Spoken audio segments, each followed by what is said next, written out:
Good morning to everyone. So, welcome to everybody from home as well. We'll begin our course through a song from the joy I come, from the joy I live. In sacred joy, I will go.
And let's meditate for a little bit with our spine straight and breathing very slowly, bringing attention towards your spiritual eye, bringing the joy inside of us. When the joy I came, when the joy I live, and in sacred joy I will emerge myself.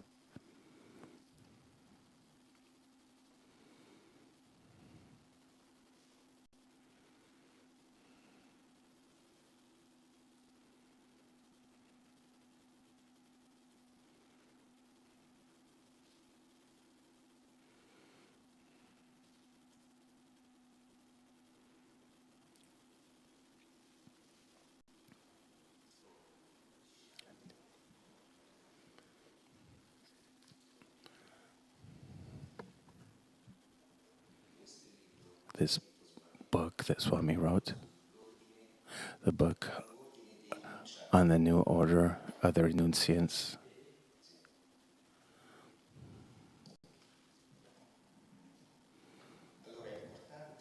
It's important. The last phrase for the new era, because the order of renunciates is a very ancient order. It's also part of also the path of Christianity, the path of Hinduism, the path of Buddhism. All of the paths, all of the religions have this order of renunciants that renounce the world, that renounce the material aspect of this world to find God. But for Swami wrote for the new era. So this old order, that's for example like the order of Swami, like Shrankanacharya, was before the birth of Christ. So the order of Swami was created then. And these orders were dictated, and think that the era that these were created was Kali Yuga. And Kali Yuga was an era of darkness.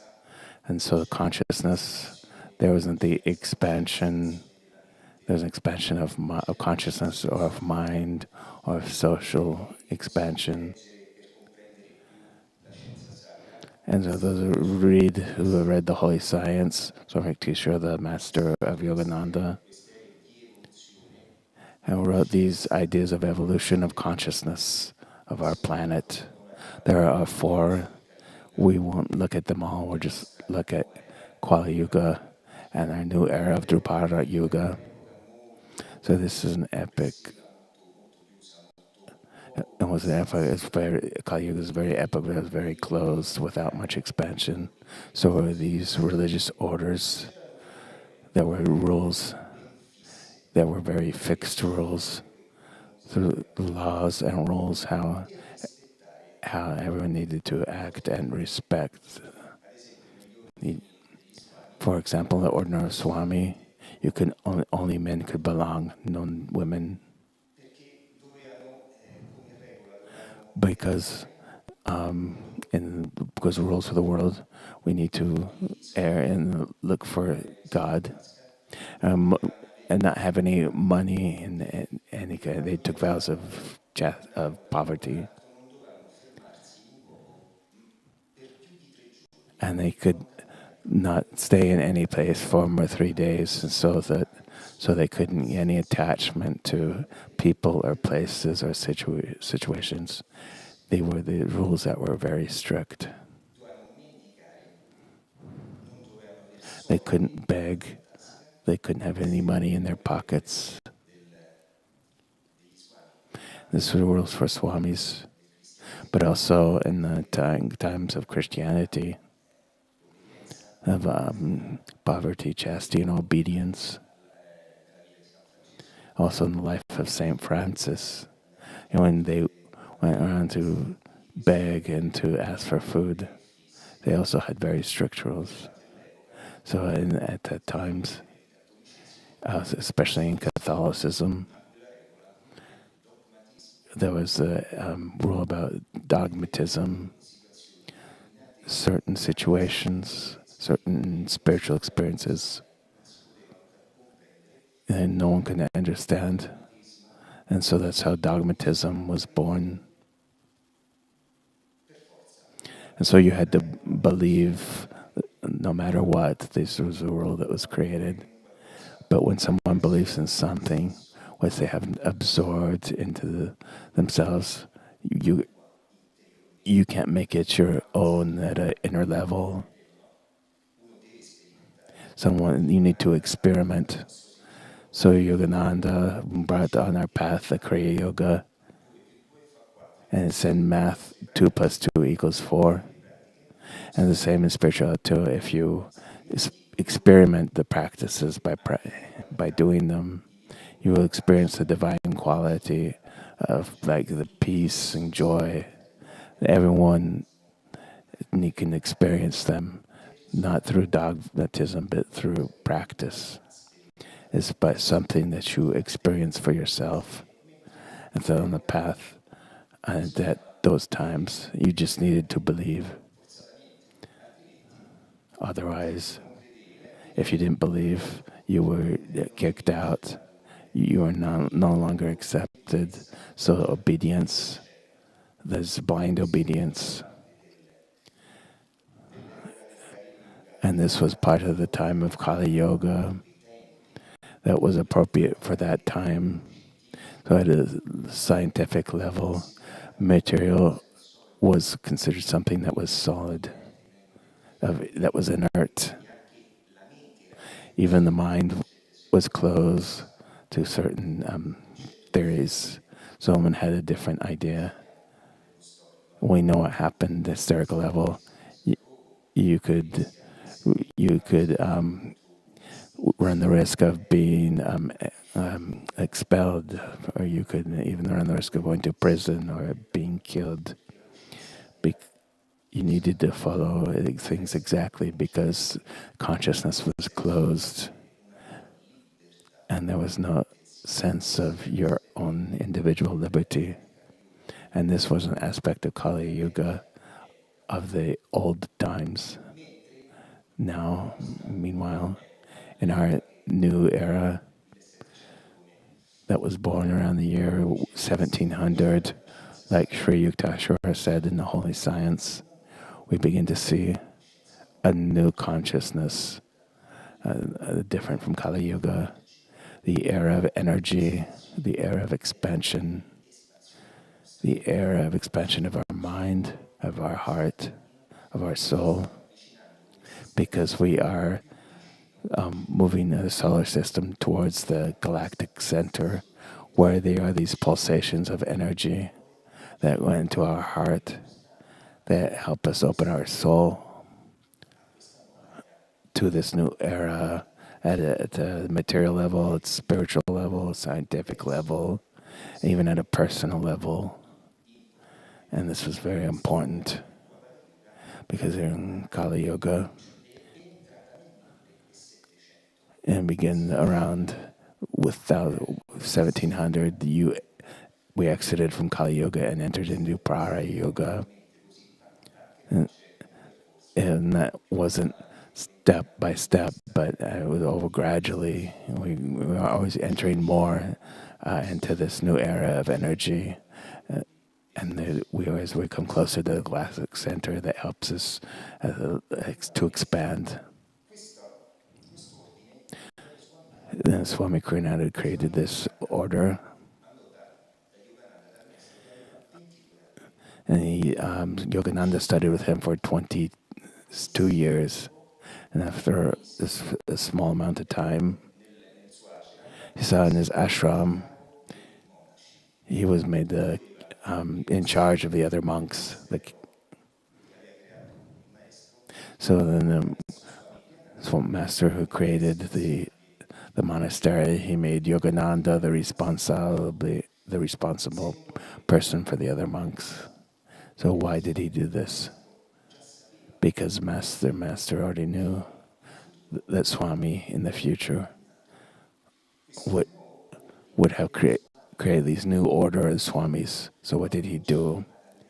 He already began to train him already when he was 22 years old. So why is this ancient order good? Because the master could change it, who had a much more expansive consciousness. And a universal, infinite conscious. And but he also as well could, Swami Kriyananda did as well. So there were very few rules.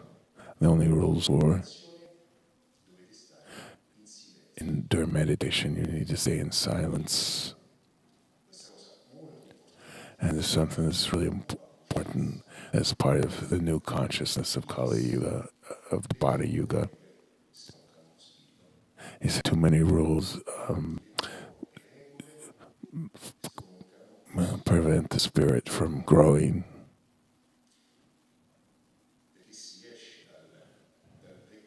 Because we're leaving behind the old patterns of Kali Yoga with too many rules that are almost like military precision, and that doesn't help you to expand your heart, that doesn't have to expand your inner heart.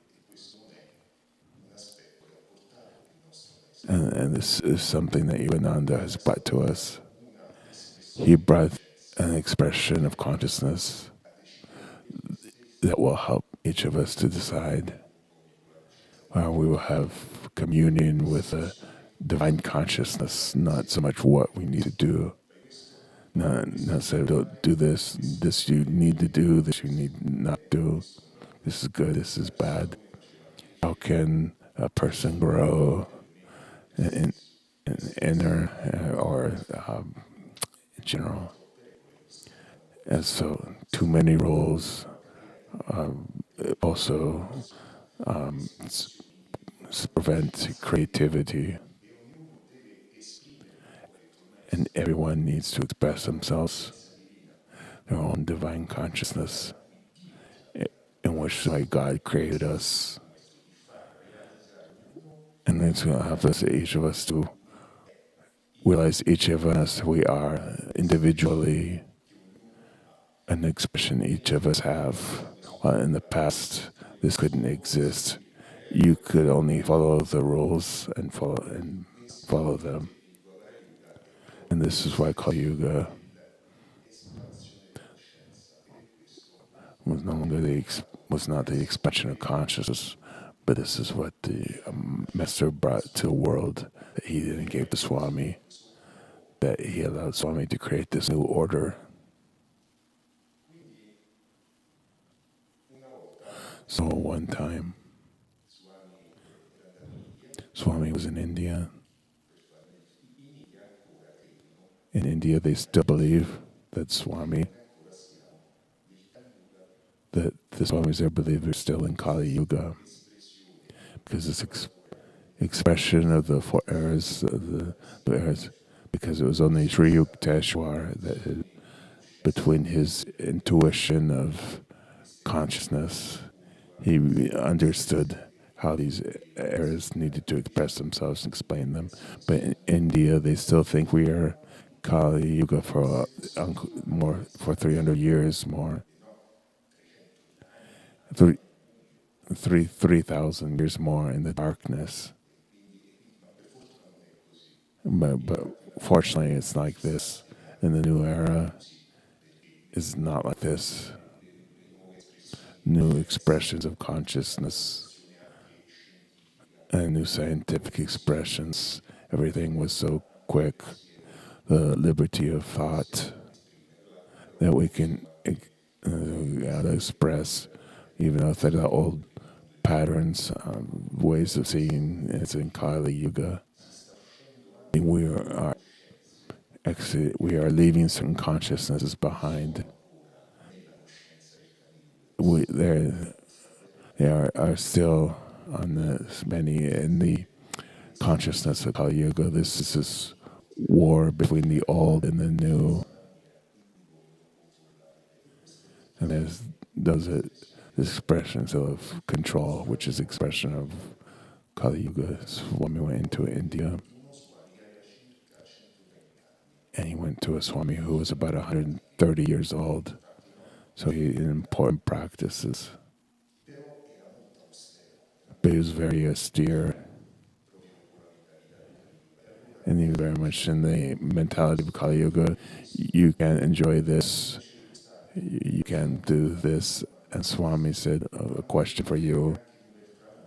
And he said, I can't enjoy a nice sunset. And Swami said, not even a sunset. And he said, thank you. And he walked away. And he said, these aren't the teachings that my master brought, that you can't even enjoy a sunset. This is not the true reality. Refusing the world is not the real renunciation. Because who created the world? God created it.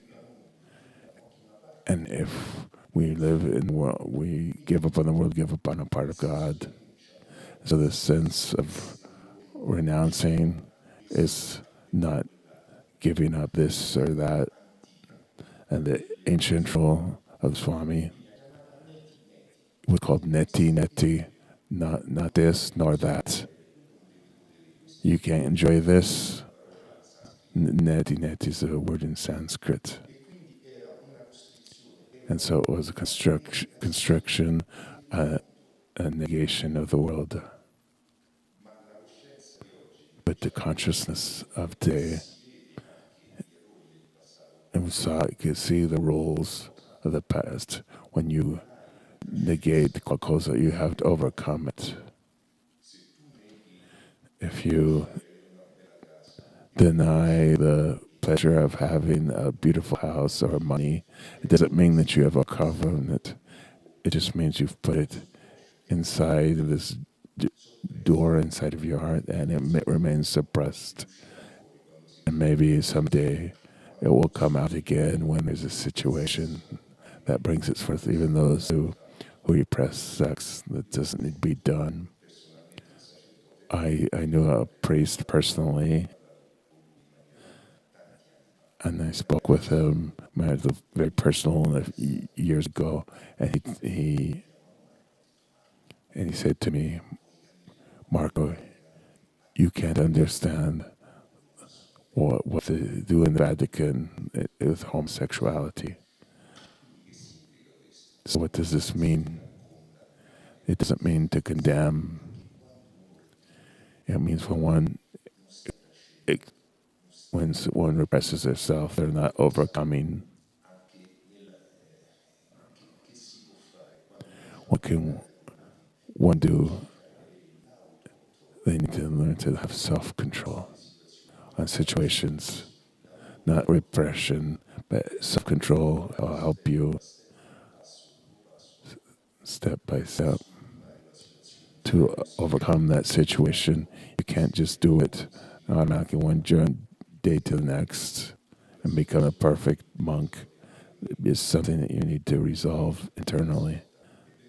And that it's this way, isn't it?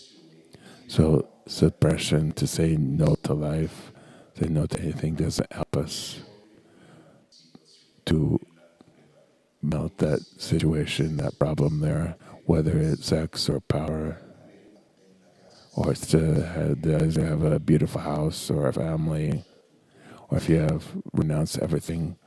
This is not the renouncement that we need to practice. So what do we need to renounce? And more than this hypocrisy, which I explained to you in more detailed little. And so Swami gives us this advice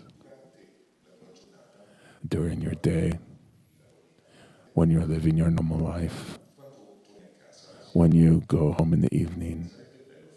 It would be good to do this experiment, create in your spiritual eye, bring attention to your spiritual eye and create a lighthouse and put in this lighthouse all the situations that have happened, beautiful or less beautiful, or desires that we're not able to satisfy, or situations, and put them there, and within saying the wisdom and understanding of God to see these situations and overcome them. And this woman that was very angry said, Swami, you said to me, you told me to do this practice. But in my head, I said this of a house, and they said my house caught fire and burned to the ground. And Swami said, I'm sorry. I just said the desire, not the attachment. I didn't say the house itself. So this is important. In a fire, you don't need the object itself of the situation, because you can have a beautiful house, you can have money, you can have a beautiful family, but do not be attached to it. And know that everything belongs to God. This is a sense of renunciation, not to deny that object, that thing, like the Master said, every situation and everything is neutral. So what does it mean? It means that situation in which you live, you can allow it to become positive or negative. Even a beautiful house, you can have all your friends come. You can organize meditations there. You can welcome guests. You can not use it selfishly for yourself, but you can offer it to God by offering it to others. There's a big difference here. So you can have money, because in the past, why did they say that you shouldn't have money? That one needed to live in poverty? Because money belonged to God, belonged to not to God, but to the world. But now, at the spiritual level, what are money for? Money is nothing but energy, an expression of energy. And based on how you use it, it's always neutral. And how you use it, you can have a lot of money. You can use it to buy a lot of arms, guns, and this is a negative way to use it. But you can also use it to buy food for orphans and for children. So, and again, as anything else can be positive or negative, this is important. Everything's neutral. It's because of our own expression of our heart, how we offer it and how we use it. In the time of Kali Yuga, was an expression of contraction. And the world of Drupal Yuga of now, someone can understand how many scientific expressions, how many scientific laws that were already well established, and somebody went against them, like Galileo. He could verify. He said that it was impossible. Throw him in jail because he went against the law. Why? It was the law itself that was mistaken. And then you can see how quickly you find a lot. You immediately find exceptions, because energy is more active. So that which is good as it was good today, you can see how it will completely change in 6 months. See how quickly how things flow. And so our consciousness, the children that are born today, you see them, how they so quickly absorb technology because they are more experts with it than us are. Even if they are 8 years old, you have to ask them how to use it because their consciousness and the energy is much faster and the understanding is much more expansive. And this is part of the Drupal Yuga. Also at the mental level, not just the spiritual. And this is the new era. This is why Swami created the New World Order. And this order that Swami created, and he called the New Order 𝗙𝗰𝗄𝗎. He created it for Ananda, not just for Ananda, for our community.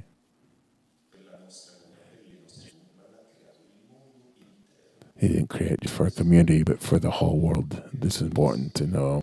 For all the past, for all the religions, this new order can enter into whatever person that do their own spiritual practices, religion, in which you enter and you need to be dogmatic or be a Kriya Ben or a disciple of the Master. Absolutely not.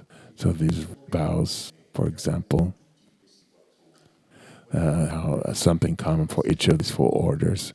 What is the important aspect? Is that I want to find God. This is important. So all of the past, all of the religions, all who's spiritual, is those who are looking for God, who use it in the reciting mantras in Buddhism, or those in Christianity, on those other techniques like us, who are 𝗙𝗀𝗄𝗏. We all converge from different roads. We always converge at the union of trying to find God. And this will help us to focus on in each of our different branches. And each of us from into wanting to try to find God. This is what is important. And maybe this should be one of the most important orders in the future of the world. That now doesn't seem that known or important. That is not well known. There's very not known only by the people here. My thought, and which I firmly believe, that which we are seeing in the world, all the different problems, wars, and that which the master said, there's also economic crises that will cover the whole world, and they will expand, and all the world will suffer from them. And Swami confirmed more than a few times. And when there are these difficulties, we're already inside of them, but sooner or later, a new era, different society that is more splendid than this one. This is only a phase of evolution in this world. It's not dramatic, even though it sembles at the human level, but it's a new era. But beyond the economic, political, societal crisis, there is also a great spiritual crisis, and the great religions will fall, and the people will feel lost. So this order will help people who are lost to hold on to and find their street, their own path. And there will be a great worldwide communion of all the spiritual paths through these orders. This is what I truly believe. Longer, the passage of time, we will see this. We'll see this great expansion of this new order.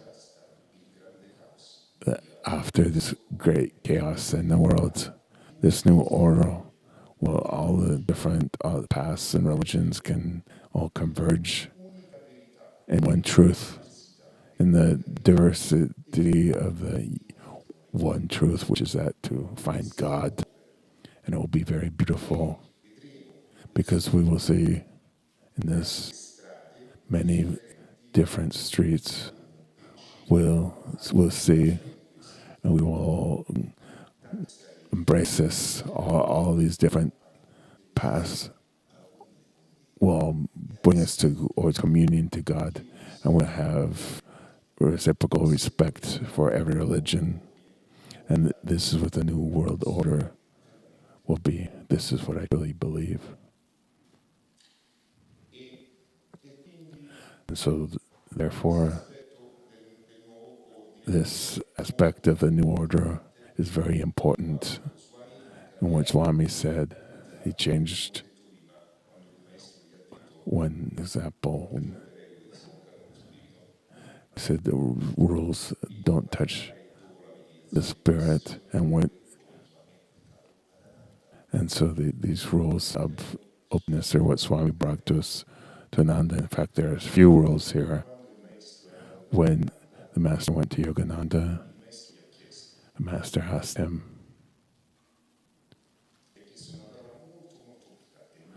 something very important.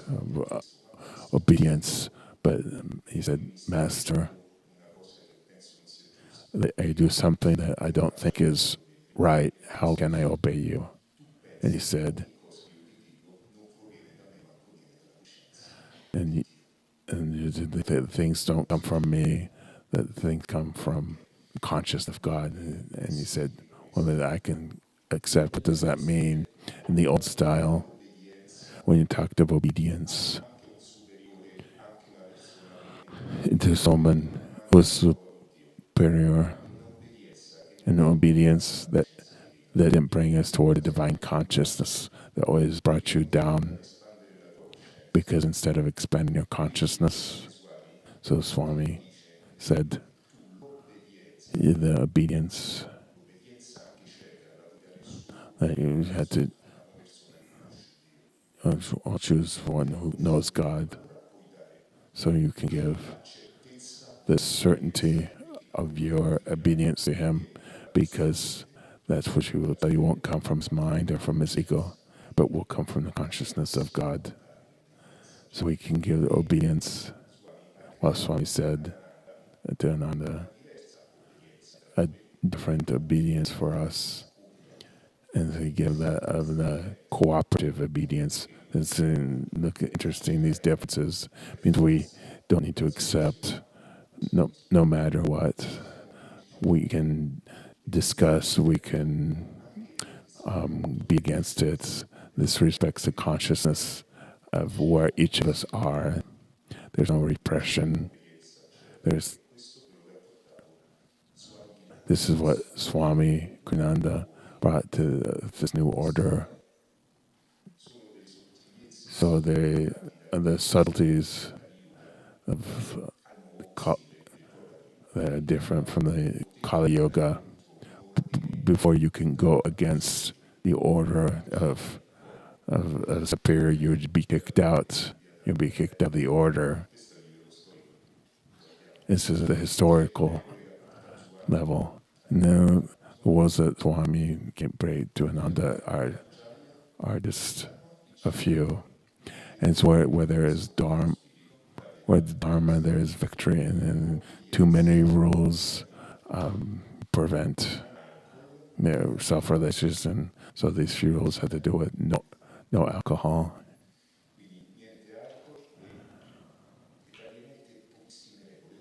And besides that, and cooperative obedience, not speaking during meditation. So this we can understand for those who meditate. We want to allow others absorb. If you're speaking, you are throwing out with your energy that peace, that karma that absorbed in the meditation and speaking. And so these are the few rules that Swami brought in creating Ananda, helped by the master, that the captain of the monks created as when he was only 22 years old. And this new order that Yogananda knew of, and then put in his hands, because at the human level it takes courage, but not at the spiritual level. But he didn't do it at an intellectual level, or that of rationality. He perceived what needed to be done, and so he just did it without reasoning, without thinking, and said, this new consciousness, so let's get it done. And so he changed his ancient order, and this new order, this, for example, the Swamis, the Naya Swamis, and the difference of the old Swamis that couldn't have money. Even in India in this moment, Swami managed their own money. They have their own residences and ashrams. And because this in this moment in India, this ashram would have been created a bit in ancient times. These didn't exist. And so they can now be in a place more, in the ancient time, they could not be in a place more for 3 days. But now things have changed, and they can have a home, they have a mobile phone. At one time, there were no women. There were no women, Swami.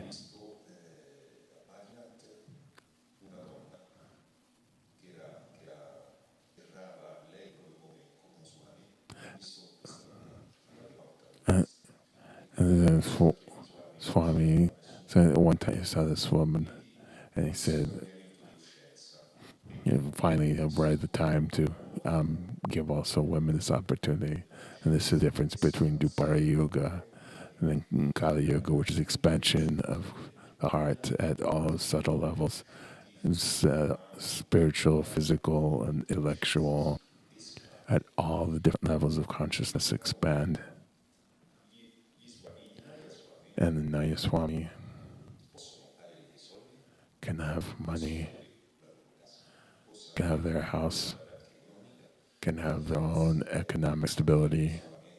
And the Swamis, they don't have things to enjoy for themselves, but sharing them with others. And this is the aspect of Swami. Swami, what does it mean? Swami is whom is one with his own inner self. This is the definition of Swami. Is one who is only with himself. What does it mean? With his inner self, with his higher self. And when you are alone with your higher self, it's not something selfish, like anciently. You will mourn yourself because you wanted to find God for yourself, and it's enough. But the Swamis, they show it. I found God, I want to share it with others. This is a new expression, not to find God for yourself, but to share it with others. And this is the expression of your Dupara Yoga. Whether the Kali Yoga was only to find it for yourself, and now there's sharing with a bigger family, all of humanity. This is the expression of Dupara Yoga, of the order of renunciates. So this is what Swami wanted to bring. And so I want to bring this new expression of expansion to this new order. Clarita and Premi will also tomorrow. We'll have the 4 orders, and we'll explain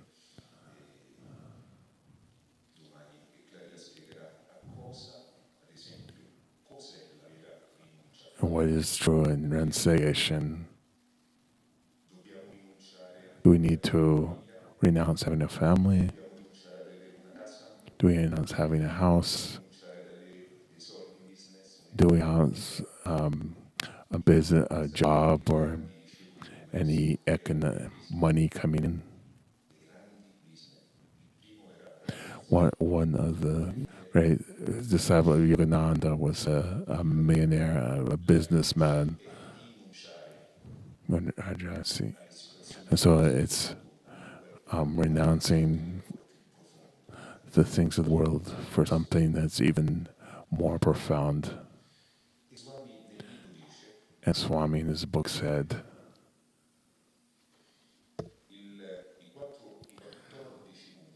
the 14 different points, he said, that need to have for him who wants to find God, who wants to become a renunciate.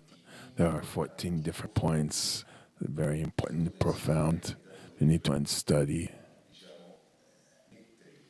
that we need to put into practice. I want to read them, these points. First point, for renunciates, they give up all their attachments and desires, or they have very few, and say, where am I? How many desires do I still have? I have desire for this or that. It doesn't matter. What is important to be sincere with yourself. and to go on a path, a sincere path between you and God. Where am I on this first point? And the second says,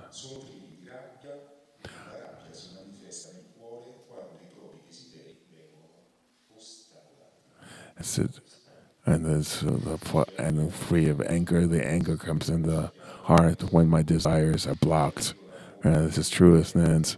Whether it's money or relationships or something that's blocking us, and we have a great desire to create something different. This is when anger happens. So you need to have always have self-control in every situation. Even you are against someone, you need to have self-control. So Swami said is against you, and says the opposite of what you are saying. You observe them and say, okay, thank you for your advice. I will reflect on it, even if you think what they're saying is not true, but without saying in anger, saying, no, I'll explain it to you. You just say, okay, thank you. I will take this under advice and I will reflect on it. So this is the question. It's the, and everybody can and develop and move forward in the spiritual environment without expressing anger. And the third says, accept all the concepts that life gives them and everything that comes, accept it. This is also an interesting point. That's that which comes to you, let it come. So I say this can happen to anyone you want this situation. And then but life is pushing you in another direction, but you say, no, I want that situation. And so he's saying, just relax. If the life is pushing you somewhere else, accept it. It's like a river. If a river is pushing you and the current is pushing you, if you try and go upstream, you'll drown. But that you need to flow with the water, where the water is taking you, because part of the consciousness of God, because we don't know that which will happen, but we need to flow. And the fourth says, don't justify or defend yourself, but always accept every advice from others with detachment for your highest good. There is none that we need to defend ourselves from, because the energy of defending ourselves, with my experience, is like an energy of attack. It's the same energy. So when one says, accept, but this person is sending a message through God, and I will see whether it works for me or not. And don't think, because many times we do, that my thought is better than yours, my expression. But Swami said something that very interesting. He said, remember that your opinion, in a certain sense, is always wrong. This is what he said. Interesting. And I said to myself, your opinion can be your higher self. So this is the question to ask yourself. Does it come from your higher self or your higher ego? Where does it come from, this opinion? And then we say who we serve. We are there because of our opinion, because I'm a boss, because I'm the person responsible,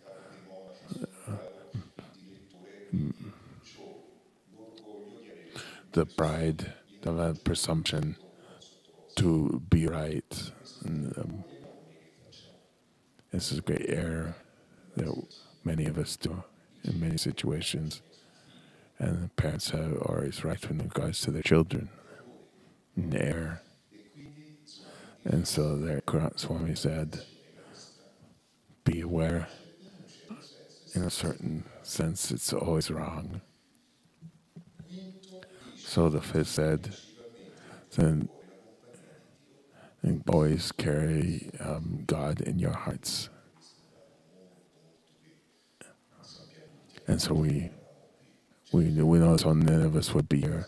We try and continue with the presence of God in a practice in our devotion, and always carry Him internally in our hearts. And the sixth, I'm indifferent. The opinions that others have. It's not when somebody says something and you have this behavior, you live in some moment in this indifferent way.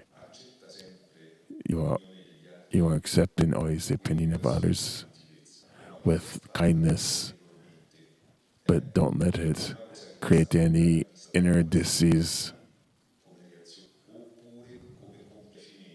or just to please others. So being indifferent, it doesn't not be in a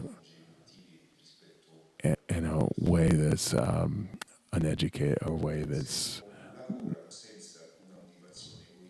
so in the certain don't have any egoistic desires just to please God.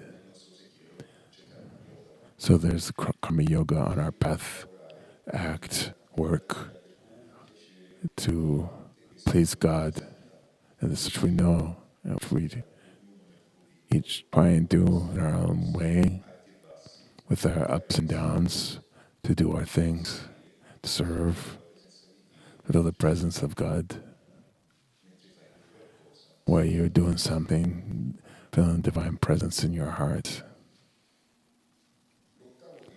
The eighth said, I'm impersonal in the sense, nothing for yourself, not to be indifferent to the needs of others. So this is important. We shouldn't be indifferent to the needs of others, to have the understanding, to have comprehension of others, to act in the right way, on behalf of the needs of others. So this expansion of consciousness and seeing and feeling for the situations that happen in our life around us.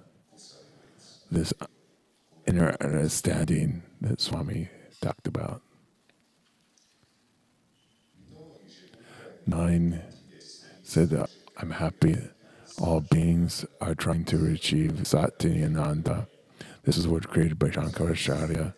It's always existing, always conscious, always full of bliss. So even these things can sometimes be misdirected. And then once in a while, we have felt this affinity with every person and every form of life.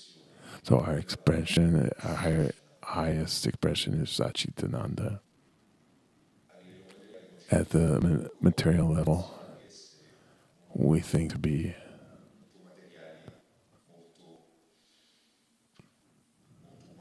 very human, very restricted, but at a larger level, like the master said, we come from Satchitananda, from there's always new existence, there's always new consciousness, this new bliss that we need to express as devotees to arrive at the goal. What is the goal? It's Satchitananda, to arrive to bliss, perfect bliss in God.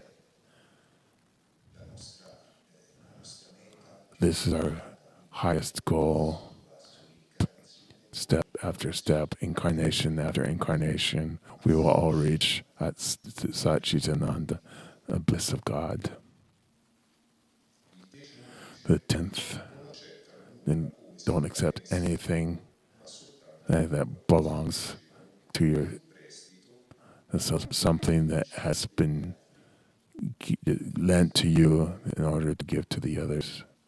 This is something instant. That everything is on loan. We don't have anything.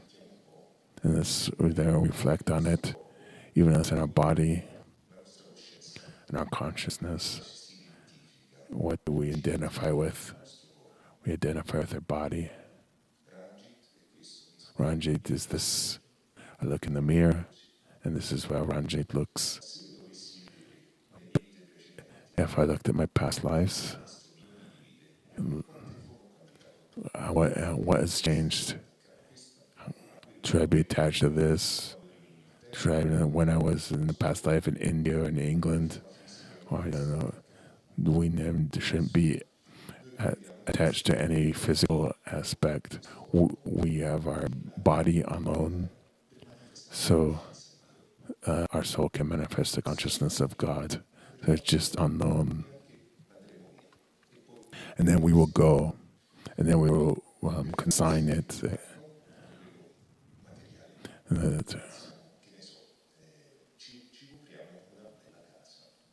The material, we buy a house, we take out a mortgage, and we have this beautiful house.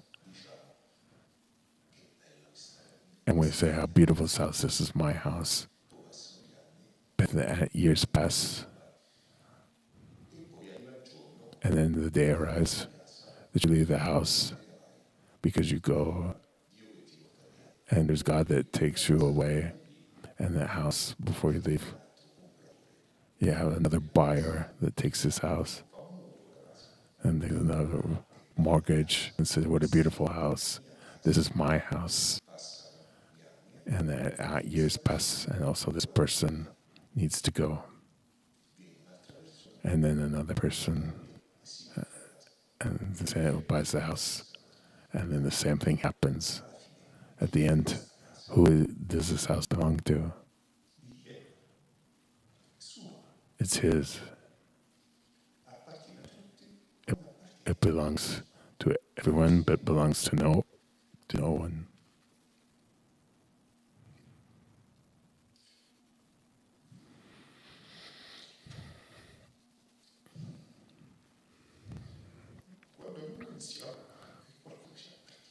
When we think something belongs to us, in reality, everything belongs to God. It doesn't belong to us. And it's just an illusion.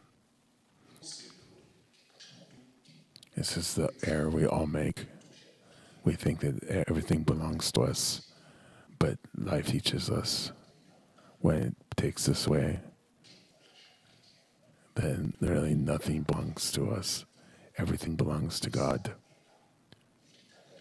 This is the truth, the reality. And we are immersed solely in His consciousness. All of these desires will all disappear into Satchitananda, in the bliss in Him.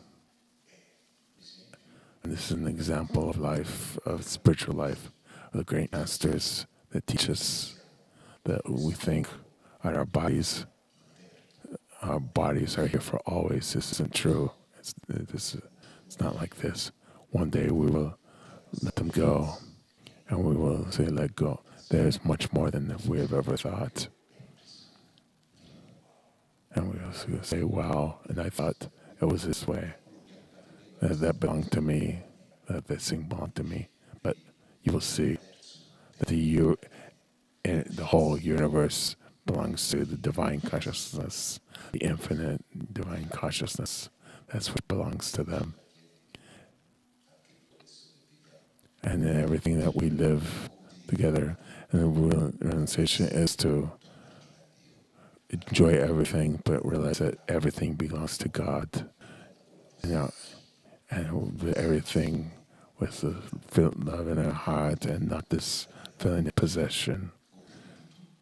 more enjoy everything, but think that everything belongs to God. And the 11th says,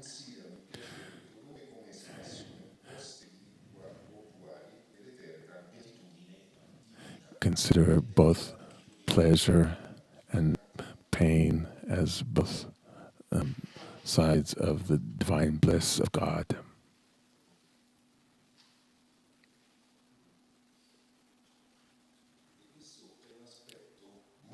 And this is a very important aspect of the divine duality. There's the good and the bad. No one can say, why is this part of the best of God? How is that possible? But you think that when we fall and deep into the depths of sadness, where we go down to the bottom, you find you can always, when we touch the bottom, it's a trampoline that allows us to jump back up towards bliss. So even when we go down to the bottom, it helps us with our desperation, with that pain. Always helps us go more towards the light, towards Satchitananda. This is the divine truth. And the 12th said,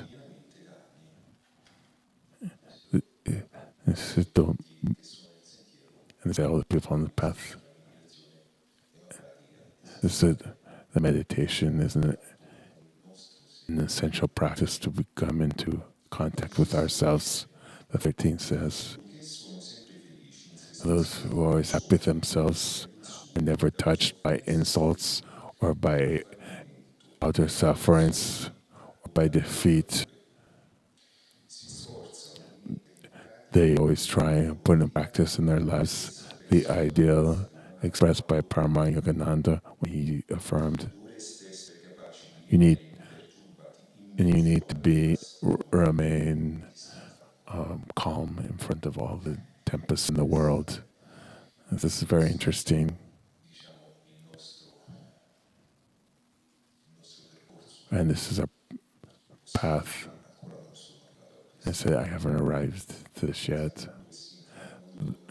As though all world is going to pieces around us, and I can't remain centered.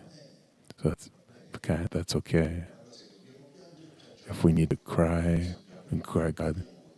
We laugh at God. And if we have to pound our feet on the floor, we pound our feet on the floor with God. So that's what the Master said to God. The thing that is that has more suffering than all is indifference. This is what Yogananda said, indifference. If we don't able to do this or do that, we can speak it with God. This is what God wants. So His presence is bringing us more in His life. Even if we are not able to do that certain action, okay, patience, God won't hold it against us. But the only thing that displeases God is our indifference. But we all here, each of us, are indifferent. True? And then if that's true, we wouldn't be here. And the last says,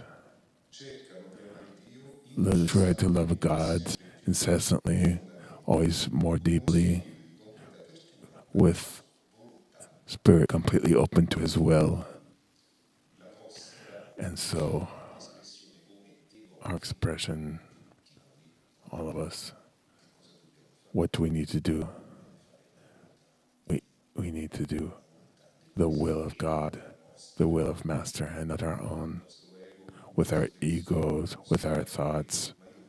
I believe, I think, we need to be open with our hearts, as a devotee in every path and every religion, to do the will of God. This is what we need to do. And these are the 14 points that Swami they're very profound.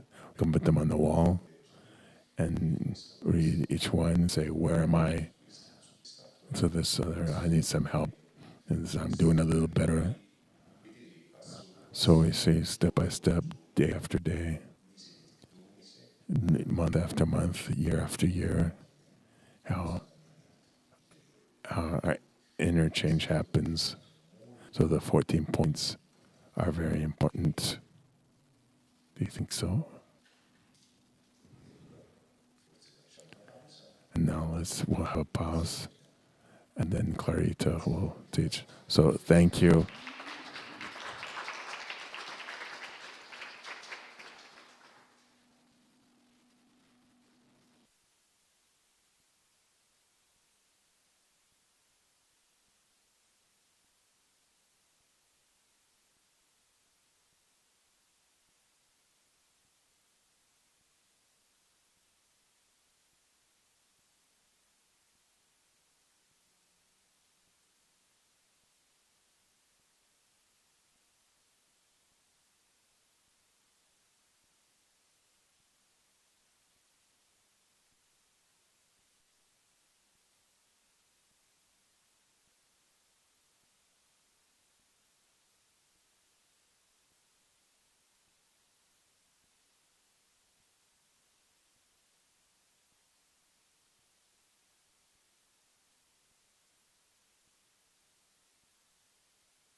So let's close our eyes for a minute. Observe our breath.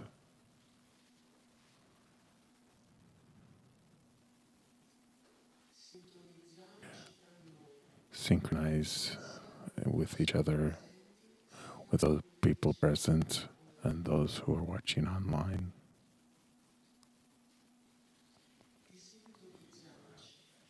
And synchronize ourselves with the founder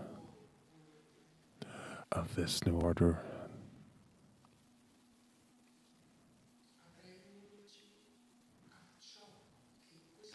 Learning that which this new understanding wants to bring into our lives.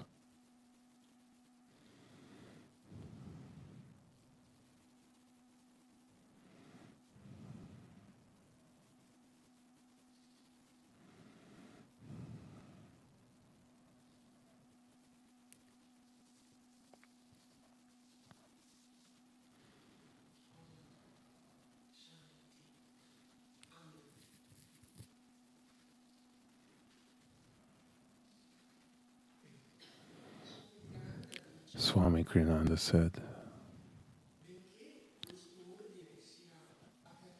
as long as order is open to all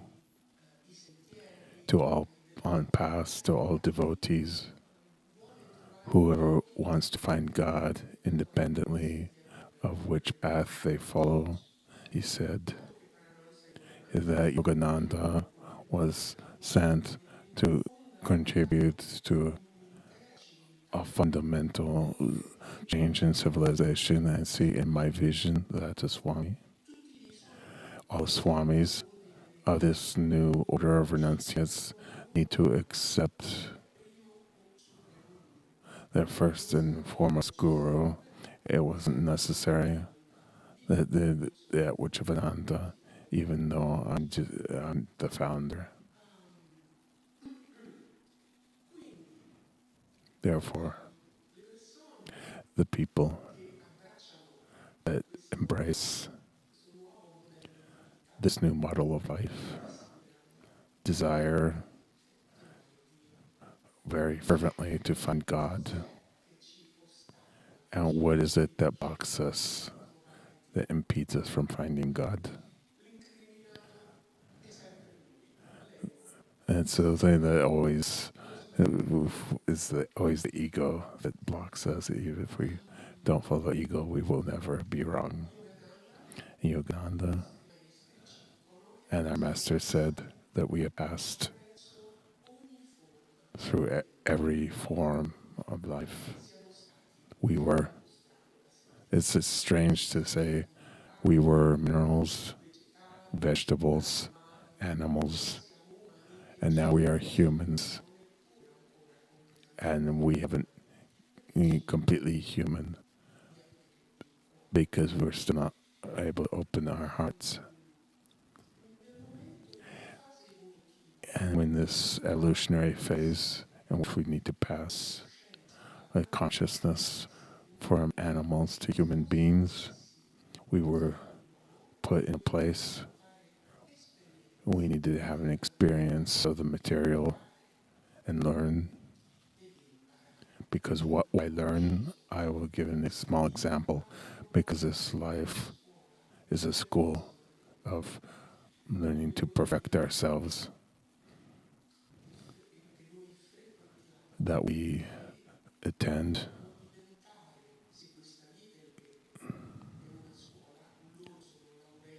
If this life is a school, all of the masters have graduated, and not even those who aren't on this path, and we want to graduate like they do, and we've been put in place to have an experience, to learn, and this is what we need to do.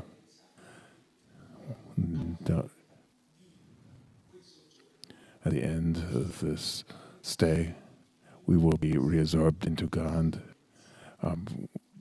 remaining with the experience. But something went wrong.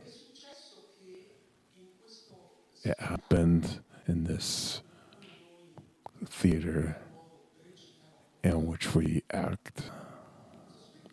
This theater is directed by the greatest director that has ever existed, who is God. And so this seemed so real. And we begin to identify ourselves, as Randy said before, with our physical body. Beginning to think we were only that. And we were, till that moment, we were one with God, one with everything. We were peace, calm, joy. But when we identify ourselves, when we believed our physical bodies, and Yogananda said, this is where all our problems are born. But when we separated for that union with everything and the union with love of peace and calm and joy. But it remained in us the desire for these qualities and our nostalgia for that which we have left behind. And in identifying with our physical body and believe to be only that, we've begun to direct our attention towards the material, trying to calm that inner emptiness through material things for each of us, because this was the only thing that existed. But material cannot satisfy us. The material has a law, incredibly precise, which is the law of duality. And every time which we find this satisfaction in the material, we will be disappointed. And it's the task of the material to delude us, because we have come here to learn lessons, to re-become one with God. We temporarily identified with the material, but that's what we need to learn, that this isn't the direction that we need to go. And therefore, the duality allows us that we are happy, satisfied. We're checking satisfaction outside of us, but after, the delusion will always follow and pain. Sì, perfetto, grazie. We were one with everyone. We didn't do harm to anyone, and the pains we caused to others, we immediately heard in ourselves. One time Yogananda was with his disciples in his ashram in Encinitas, and the monks were planting a tree. And one moment he perceived,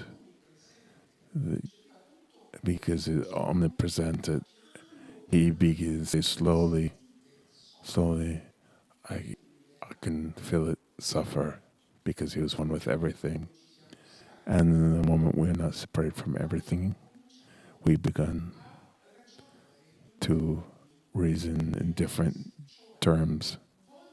So we want satisfaction and want this something, but I don't have it, but I'm strong, I'm young.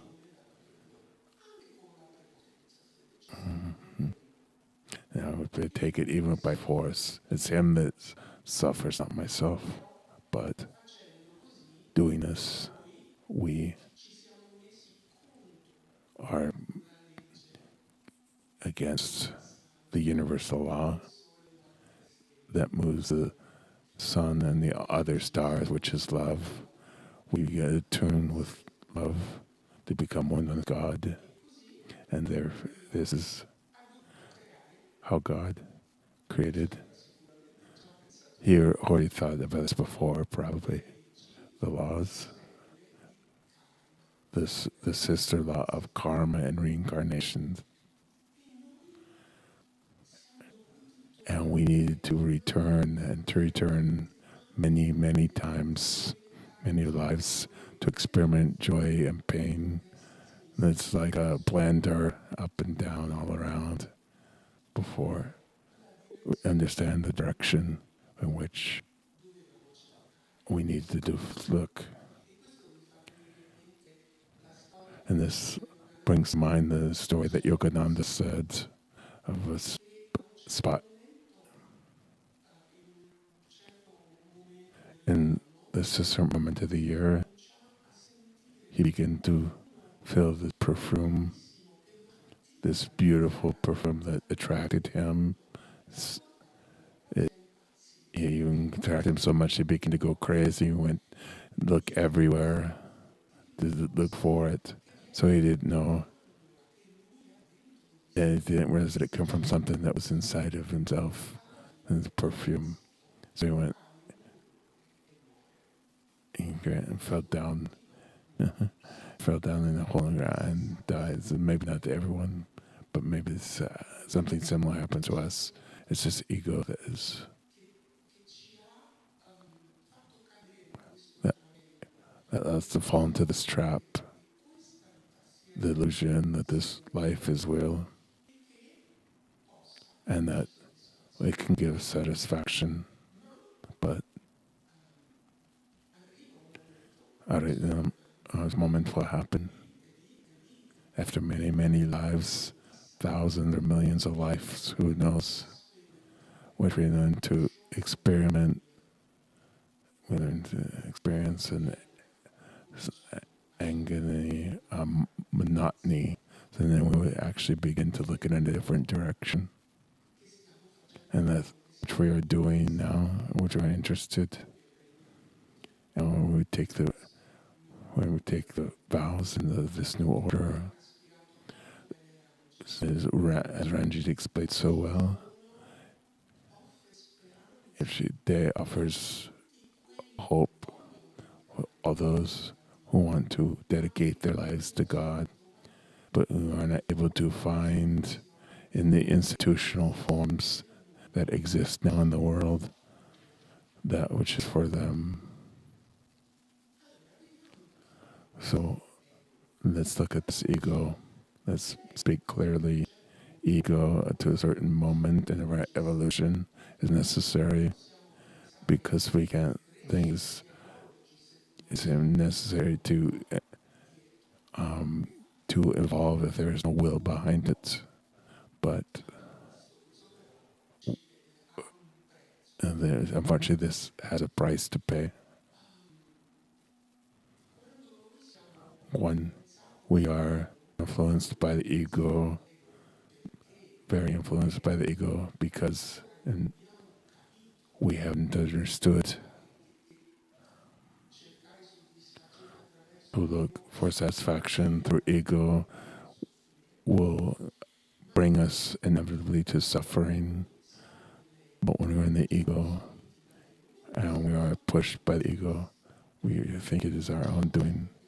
We think we're doing that which makes us happy, even in not regarding the others. And this happens in all relationships, with our parents, with our children, with our partners. Because ego keeps us distant from our true reality, which we find above in the super consciousness, and help us understand what the ego disturbs us in our lives. I ask myself to sit up straight, close my eyes, and concentrate for a moment, and think of a situation in your past. But first, allow yourself to be inspired by God, asking Him him to put a spotlight on an episode of your lives in which you have acted being pushed by your ego. And go back to that moment.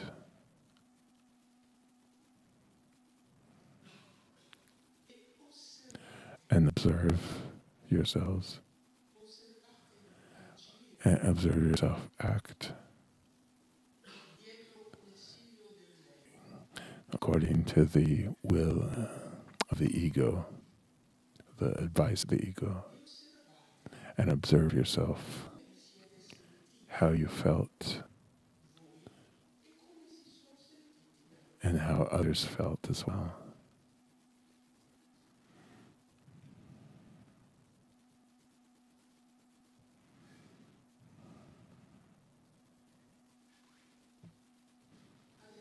Now, imagine to visualize a light that descends from above,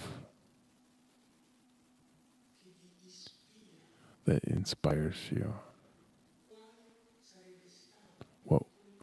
What would be the right behavior suggested by your soul?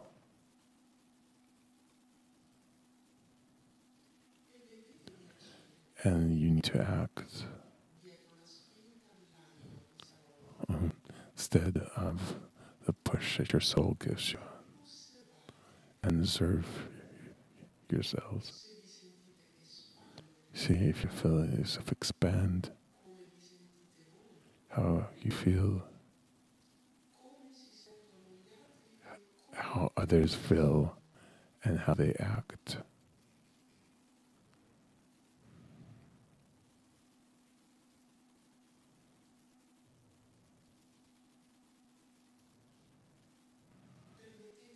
Permitting your heart to project around you those situations with divine love through us.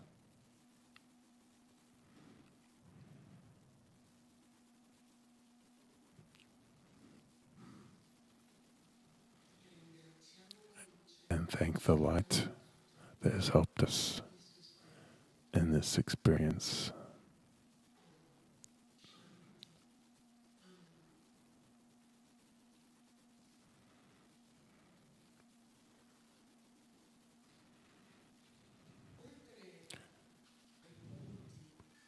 Beyond the points which Ranji spoke of, there are other points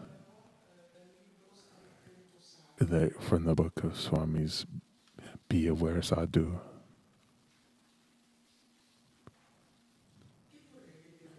And I want to share a few with you. They are points to overcome the ego, like we've seen before. Because Swami said,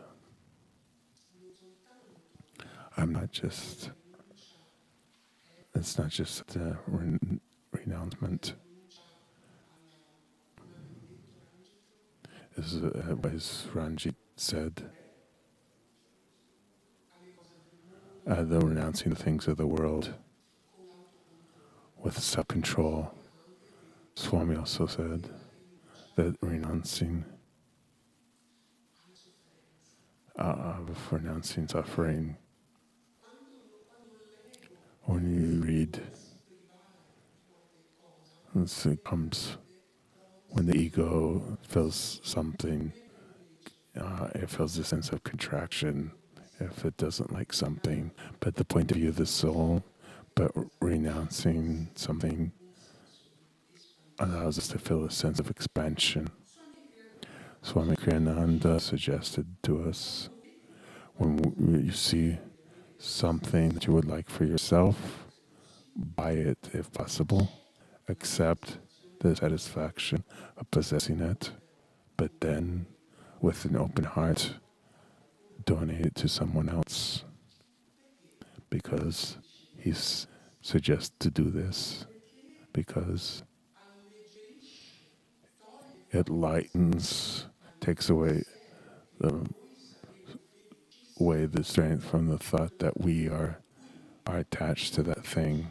So happiness that is conditioned by an object or by a person or by a situation. Instead, when thanks to spiritual practice, we come into contact with our joy, with our inner happiness, and everything becomes superfluous. You remember in the saint in the autobiography of yoga, and they say, we admire you so much because you have renounced all of these riches, because he came from a very rich family, and he with sense of humor and typical of saints. And you think that you are reversing the question. Is you are the true renouncers. It's you who are renouncing all of the treasures that God has available for you. And he said, when the people just do something and do something well, don't say anything in your heart. Give every praise to God, because God is only the one that does it. We are as actors that are reciting in the play, and we need to act our part well. And we say, Ananda, they said there's a play, so I will just go ahead and steal because life is an illusion. But we need to recite our part well, and being aware of the fact that it is only an act, and we are just a character. And Yogananda said, act like as a governor that takes care of the house and the family, and that you it's not your house and then you'll go back to your own house. And these aren't easy things for the ego. You can only succeed counting the joy inside of us, developing it with awareness that we can always be happy no matter what happens outside of us. So when someone else renounces something you've done, don't try and let others know. It would belongs really the praise. It's so human, and the ideas about mine is I always thought of 10 years ago. These are always to reinforce our ego consciousness.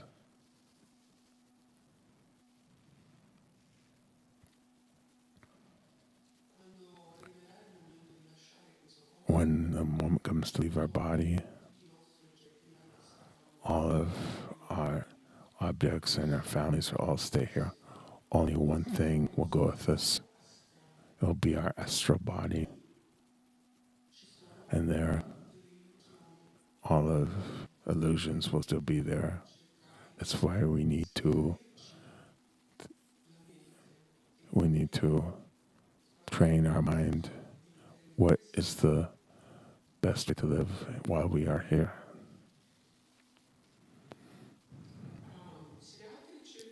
So if others try and impose things will go in a certain way instead of another, why don't we just play the game? Your sense of inner freedom will grow. Why do we always want the approval of others? And say if this has deep roots, when we lived in tribes, this sense of belonging, mean survival for us, because who knows, in this, we could be threatened by other tribes for their life. But today is no longer like that. Like we said, today the ego is not necessary for our survival. We practice nonviolence, ahimsa, when we were in contact with ferocious beasts in the forests. We need to get all of our strength and determination to survive. But now it's no longer like this.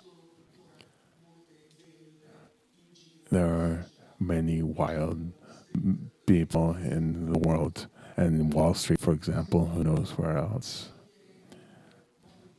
And we can choose a different way to live. And to know that living in one way allows us to create a certain type of magnetism. What does a magnet do? It attracts something. So with us, with our magnetism, we don't attract whatever the thing the society says. We're going to attract spirituality that happened to all of us. Therefore, we see now how these vows slowly help us to transform the ego and distance ourselves from it. Something very important. When Ranjit read, the renunciates are free from anger, from this and that. We need to console ourselves, thinking that this is a vow that is just an aspiration. So the decisions we made to take it opens the doors of towards grace, and this vows works on us in silently but constantly. And one day we'll wake up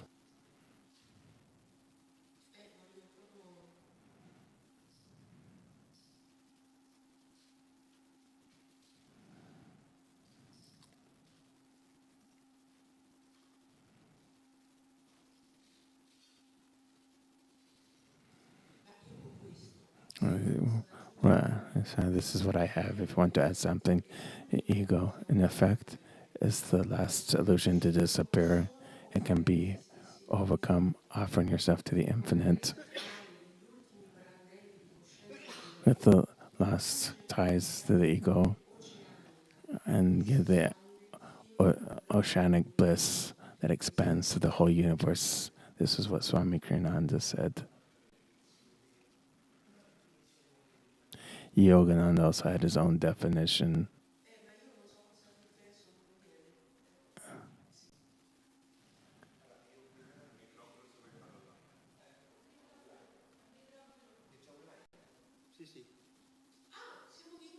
Yeah, we're online now. Ranjit wants to remember the definition of ego. And he said, what is the ego? And said, Yogananda said the ego, this is the soul enters into human body and identifies, our soul identifies with this earthly plane. And he said, I'm an engineer, I'm an architect, I'm a pharmacist. And this the soul that identifies with our earthly life. And this is how we are cheated by the ego. This is important. That's what we've said when we think of we think we're at this limited body. We want to see how these vows help us equally to overcome the ego. The vote of the pilgrim can be taken. If you are married, even by one person in the couple, I won't read everything. I understand. I intend to live from now on with this awareness that life is a pilgrimage, which the goal is to find God and immerse myself again in Him. So I will do my best to put on my actions towards that goal. I will offer all of my material desires until I'm purified in the fire of divine bliss, offering everything above all of my attachments until they are purified in that cosmic fire. And so we see here that the pilgrim has already understood that material can't satisfy and begins to see, to offer the attachments, but it's not that easy to overcome, and you can't you can't repress the desires because it's energy, and you can't repress energy. If you try to repress air, it will explode. But we can begin to practice a few tricks. We can dedicate every day. After we have meditated, after we've had breakfast, dedicate. Beginning with 10 or 15 minutes, thinking to complete our actions together with God. We can do it always at the same time to create a habit. At the beginning, it's a little bit difficult because the mind is not wander to right or left like it's done for thousands of reincarnations. But then, putting forth a little effort, we begin to feel in company with our masters and with God, and we were so well. And you begin to these periods begin to become longer, and the moment, the good time to do it, is when you are driving your car to go to work. One day, I was driving to the city, and I began to recite the Vijaya mantra out loud. One time someone cut me off, he never saw me, and I slammed on my brakes. But I was sure that I was going to go against him because it was impossible to not run into him. But instead, maybe it was a quarter of a millimeter only from this car, and I was sure that it was the mantra to be with God, to do the mantra. What does repeating the mantras do? It elevates our vibratory state. It allows us to become lighter. And as the accidents are energetically have a certain weight, they're heavier, we can go beyond the accidents. As Yogananda said, when we are in the consciousness of Om, nothing can touch us. Another thing that it chains us to birth and rebirth, and to the likes and dislikes, and say we incarnate with a certain mission when we are here, because of our attractions and our likes and dislikes. And we forget about that mission. And then we plan again for another life. And what can we do for our likes and dislikes? We can begin to observe them.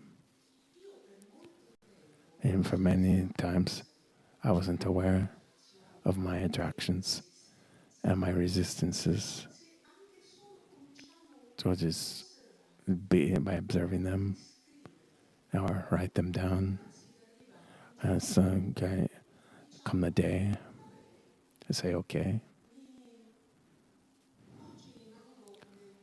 I will be neutral. I will tell you a story. Many years ago, I worked in the commercial part of Ananda, known as Inner Life. And I entered in the receipts into the computer, and the phones were always ringing. It was close to Christmas. And begin to insert into the computer the orders and respond constantly to the telephone. And they had 3, 4, 5 windows that were open.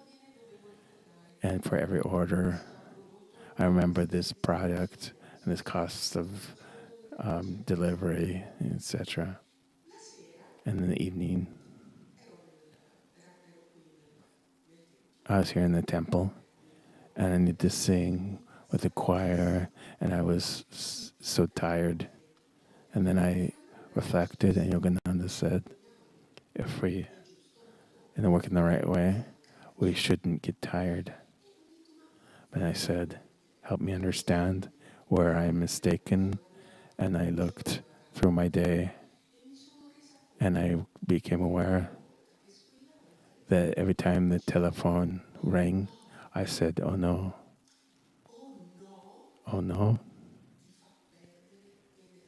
Causes you to lose energy. Every time we resist, we lose energy. Therefore, so if things are going like this, I don't say I will be happy when the phone rings, but it's a fact. There's no need to comment on it. And I did this, the phone rang, I responded, that's what I need to do, and that's all. At the end of the day, I wasn't tired at all. So this thing I've always trying to, this thing I want to get, this thing I don't like, I want to avoid. It makes us lose energy, because God and the masters, why do they inspire certain suggestions or vows? Because we need to be good or worthy of the love of God, but God wants us to be happy. He gives us certain rules just to be happy. And if we lose energy, the left or right, wanting this and that, we can never be happy.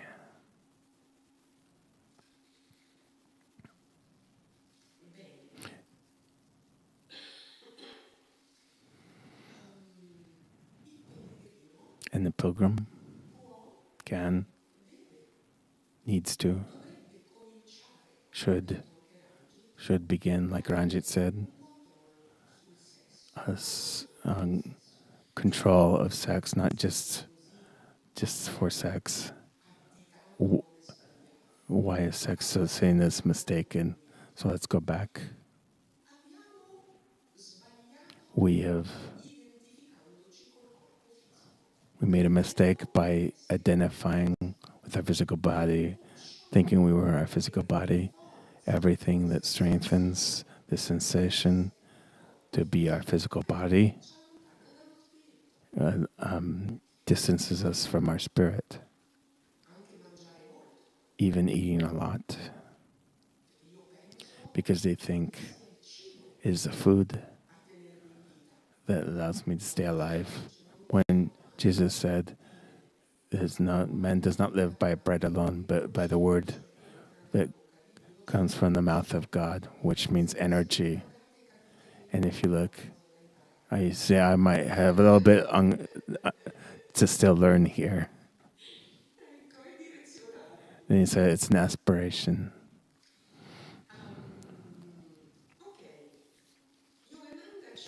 And Yogananda says, when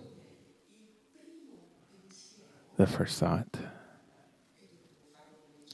and we need this for food as well. The first thought, for example, for sex, offer it to God. What does that mean, offering it to God? It means bringing that energy above. What happens when we bring the energy up? Where do we bring the energy up? In the Sushumna chakras, every chakra.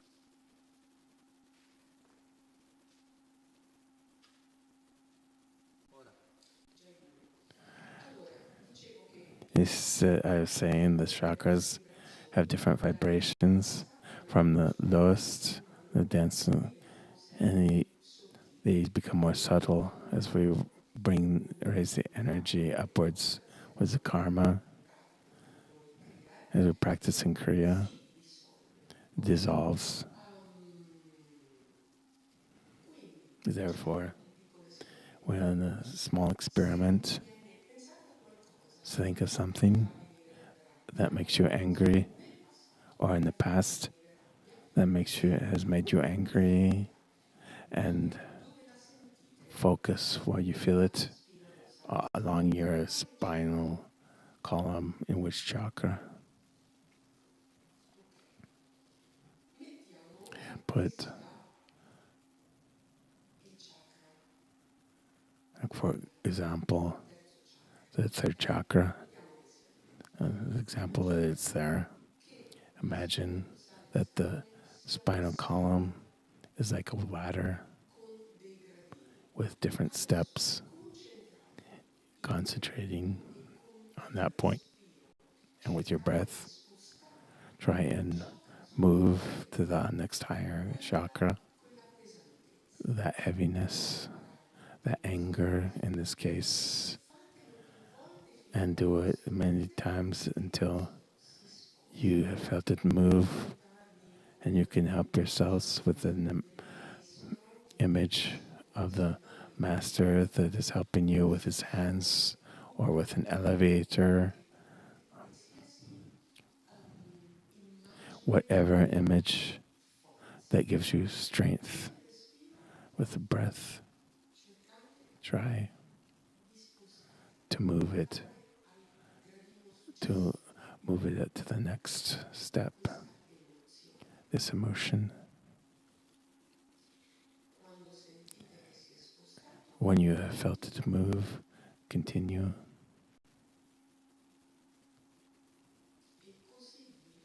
And so on to the chakra of the throat, to the medulla oblongata.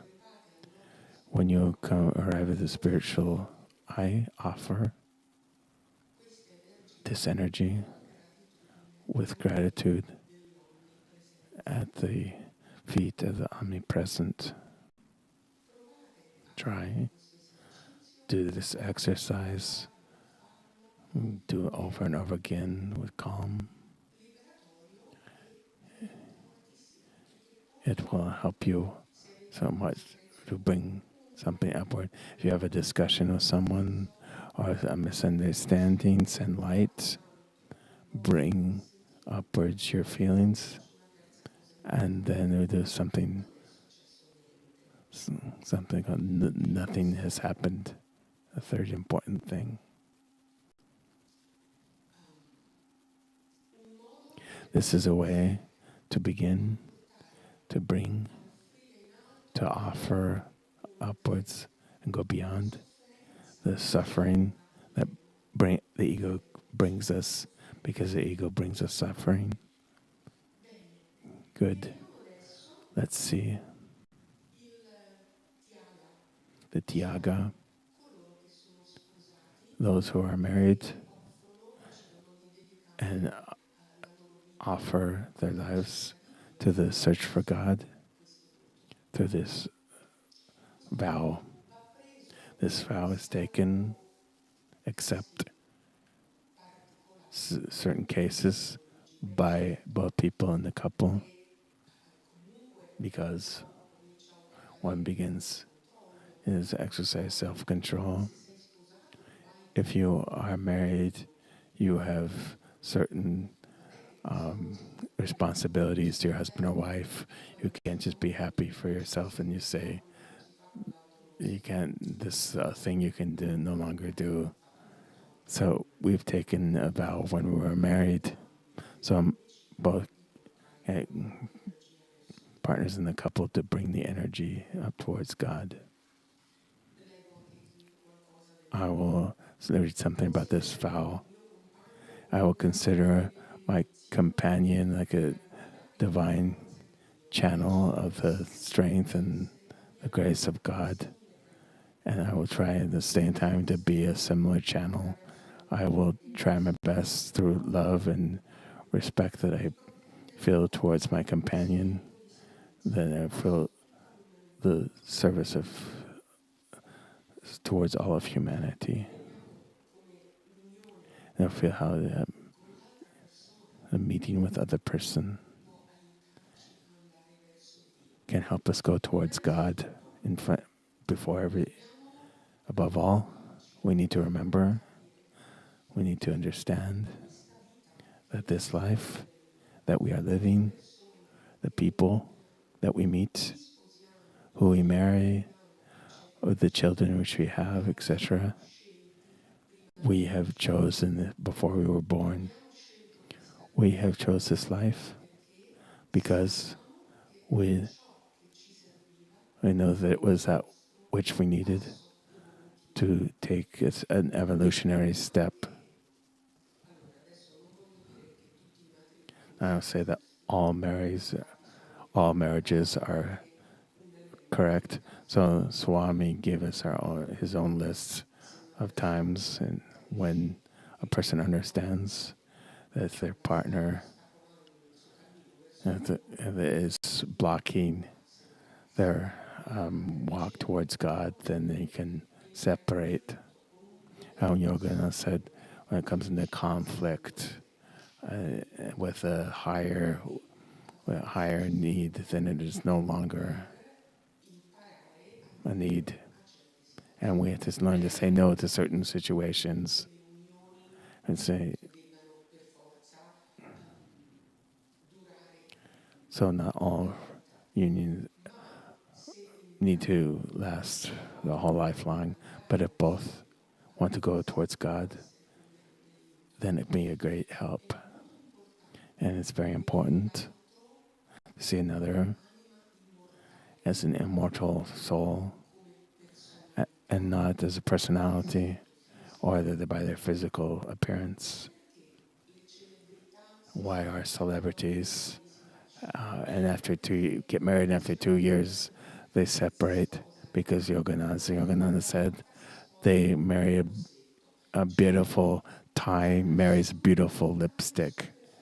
So when they look at this with superficial, they look at the face, they look at a beautiful body, they look at a magnetic personality, and then they say that magnetic personality is also someone that is very insistent, that will cause us problems later. And Yogananda said, try and imagine when you see someone that's very attractive, to imagine them without hair. Maybe all the attraction disappears.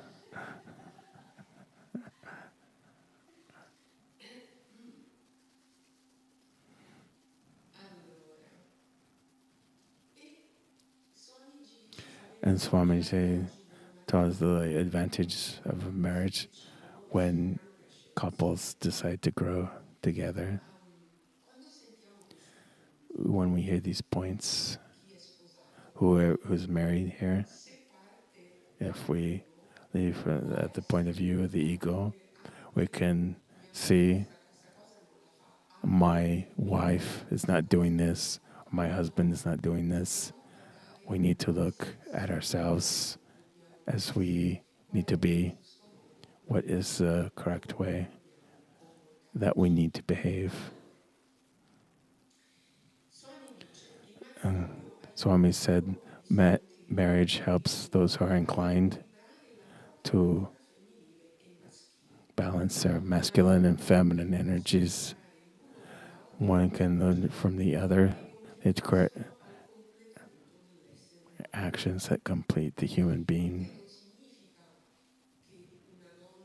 It doesn't mean a woman needs to become more masculine or a man needs to become more feminine.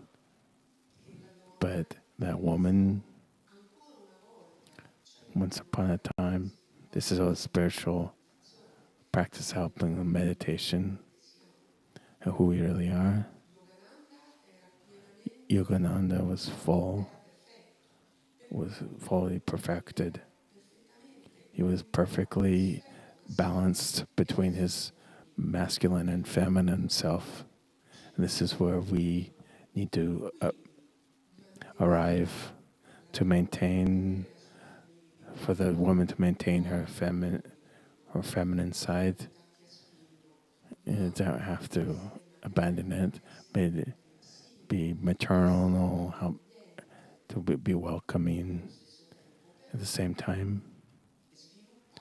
To develop, sometimes some women miss this practical sense to have feet firmly on the ground. At the same time, the men think how Jesus was. He was gentle, kind, sweet, but very masculine. Nobody imagined a feminine Jesus, but he had the same sweetness as Yogananda and many other masters, the kindness of the Divine Mother. And so the marriage makes it easier, those who are pilgrims, to keep the sexual desire at bay with one partner. The excitement disappears, even if slowly, and there's a sense of adventure, and so it makes the sexual act easier to obey and something easier to avoid for those who want to overcome it. It would be good from the beginning in a relationship to look always at the more elevated part and to extend this way of seeing things to all human beings. Because why do people on a small example, we need to try not to judge others, even who is superficial, even who betrays another. We need to sustain from criticizing and from judgment, because we have passed through these experiences, if not in this life, then in other lives, because we have said we were mineral and vegetable and animals and human beings, but we weren't born perfect human beings. We needed to move through different levels from when we were from a consciousness. And so opening our consciousness of mineral, vegetable, animal, human beings, but there's still work to do. So we have all passed. It's like seeing these children. We have graduated, and there are still children who are in nursery school, in elementary school. And so sometimes We don't be afraid that we need to help them understand how life was with us. We've arrived at this point. We arrived at the point to decide because the life has beaten us down many times.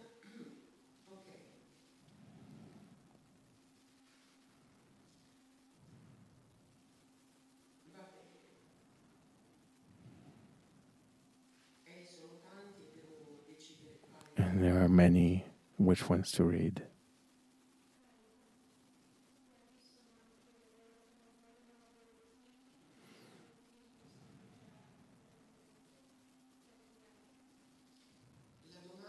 The question, if we can run Tyagi when the children are already grown up.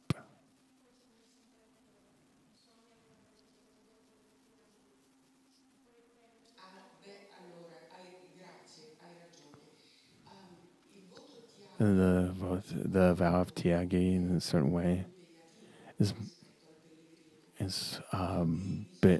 takes more commitment to that, to the pilgrim. We need to be free, a certain freedom from the different duties of the family, of which many had to do around children, so that we can follow them. So when we are small children, just as we had taken a vow with our spouses, we had taken a vow for our children as well, to have two parents who are more or less normal, according to the rules of society. And the marriage can expand itself. When we worry about someone else beyond ourselves, it becomes easier to do so as well towards others, and with time, towards the whole world. And in the Hindu religion, the wife is taught not to take care of herself, but she is God Himself in that form, and then the husband is taught to love as an expression, as the Mother Divine, as the Divine Mother. And the marriage has its difficulties, disadvantages. And the spiritual advantage can create, if it encourages a certain this idea of just us two and nobody else. This idea, the needs of the others become secondary, or even existent, non-existing. And when the ego expands just at the boundaries of the family, it's still ego.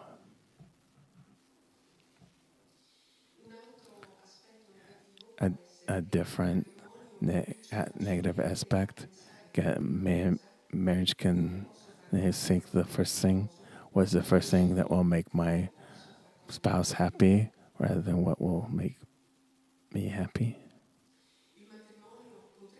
The marriage can expand ourselves, but it most often confines it, in which people have the domestic worries about their children, or their worries or about gossip. Sometimes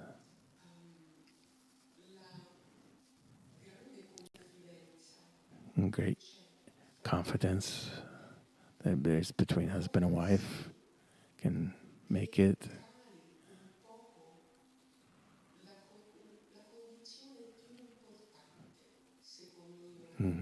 This most important condition that Yogananda says, which is respect. So these vows are wonderful, that they are, but there's necessary that some work done made on oneself, a contact with God, because Only this way are we able to have dominion and control on our own emotions. And when there is too much confidence, what is one requisite Yogananda said, which is needed is respect. It's more important than even love, because when there is respect between two people, then there's also kindness that comes forth. When there's much familiarity between two people, even with children, it can happen that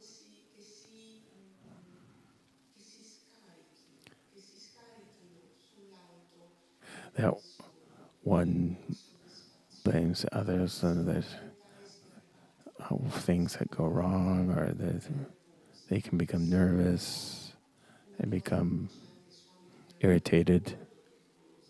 And something is very dangerous in a marriage, according to Yogananda. It can create a sense of competition between husband and wife. For example, let's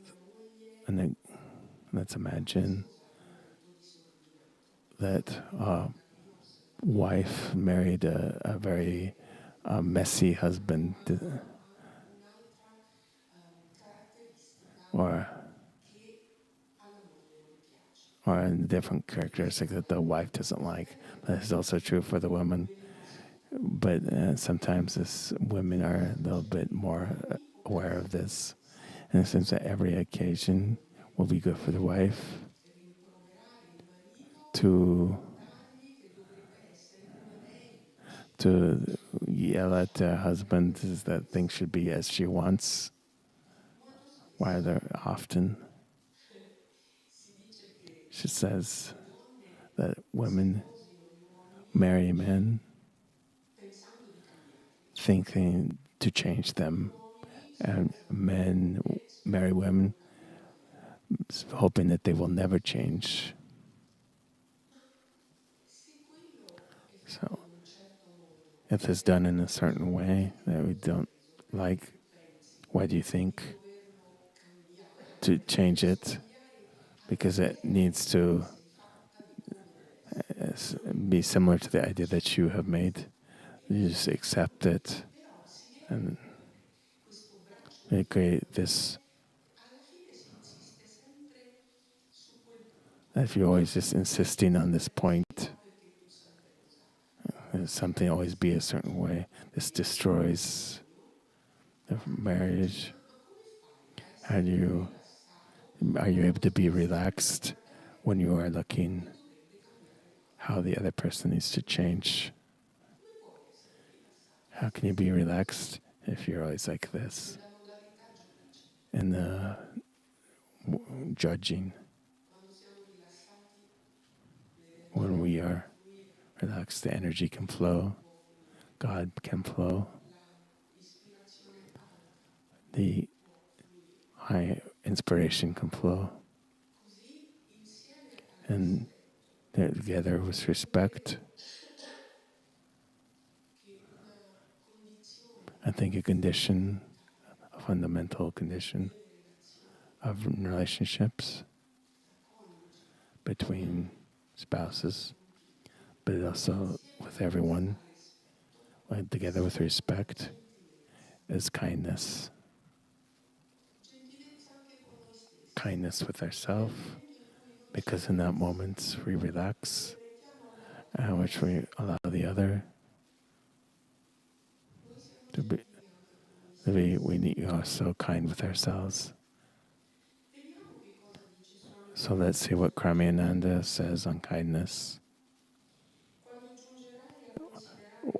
When you have seen all humans as part of your great family, as your brothers, sisters, mothers, fathers, and children, and then you will discover that wherever you go, that love is there and welcomes you, and God that responds to your you stare and you see others, and with kindness, you'll see that others are all a part of us.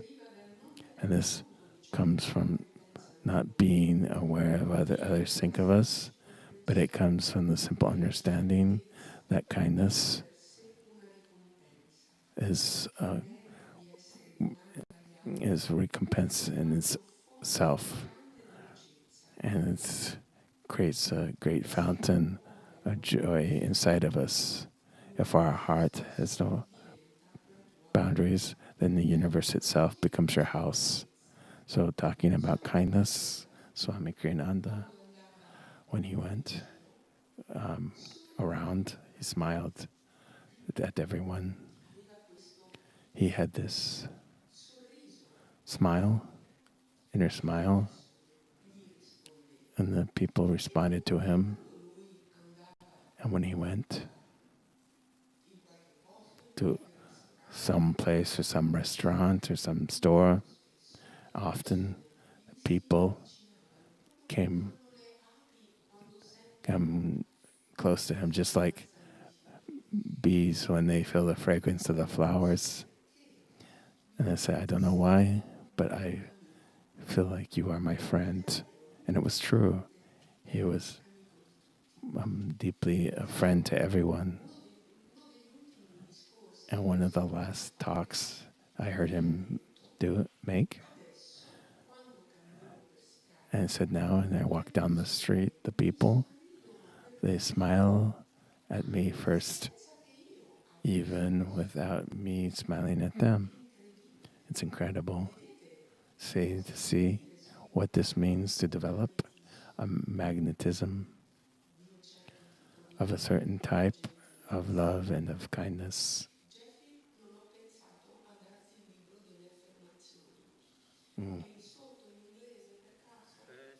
Se lo trovi. Quale pagina? Inglese.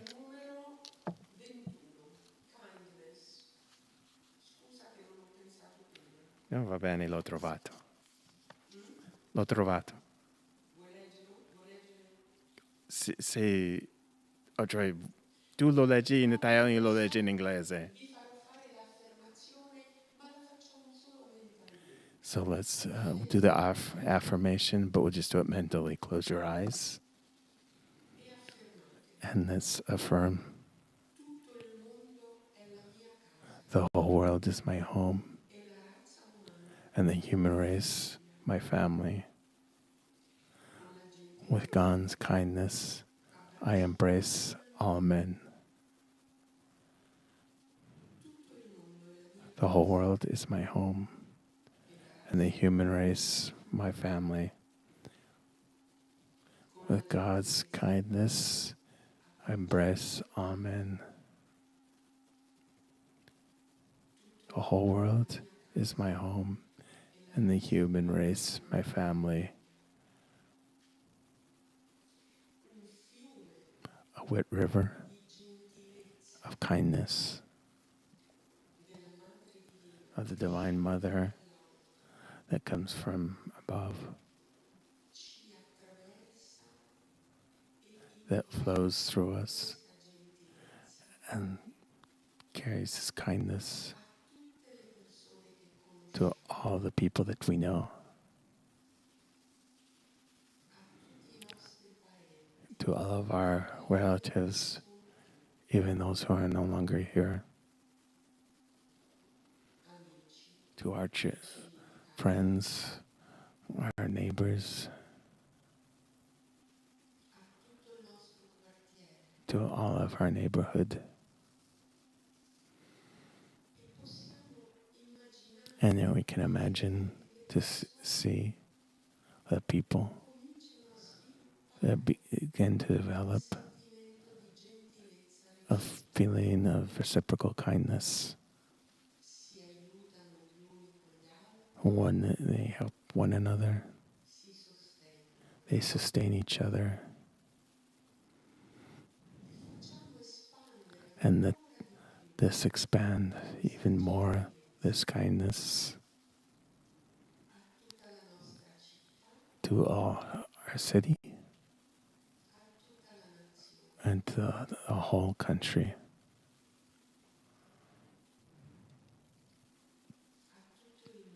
To the whole world. And let's imagine to connect with all of the dear souls of this world, with angels, masters of all the different religions, saints of all times, to be kind,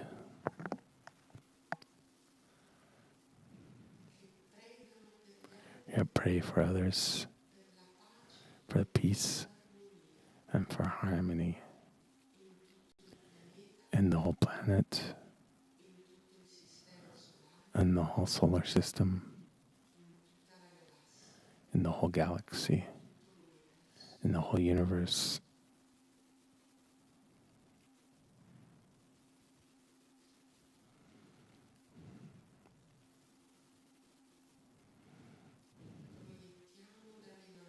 Let's send from our hands light of love and kindness towards all hearts.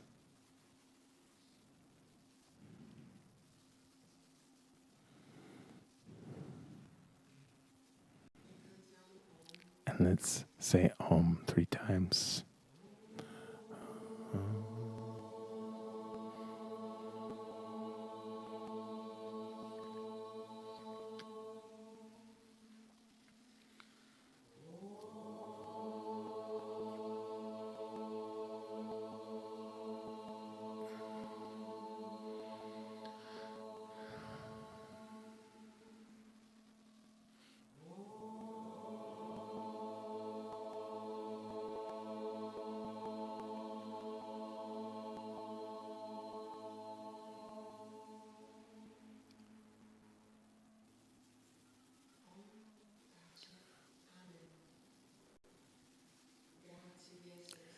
Thanks for having been with us, even for those of you at home. Tomorrow morning, there will be another lesson with Premi that will talk about the other 2 vows.